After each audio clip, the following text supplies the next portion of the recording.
ఒకటి, మీరు ఒకరితో కొత్తగా మాట్లాడుతున్నప్పుడు కూడా వాళ్ళ గురించి మీకేదో తెలుసు అని వాళ్ళు నమ్మేలా చేయగలరా? రెండవది బార్నమ్ ఎఫెక్ట్ అంటాడు. ఇది వ్యక్తిత్వాన్ని అంచనా వేసే ట్రిక్.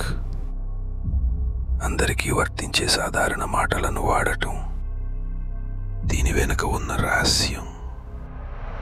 3, వారికి మీరు ఇలా చెప్పండి: బయటికి మీరు చాలా గట్టిగా కనిపిస్తారు, కానీ లోపల మీకోసం ఆలోచించే ఒక మంచి మనసు ఉంది.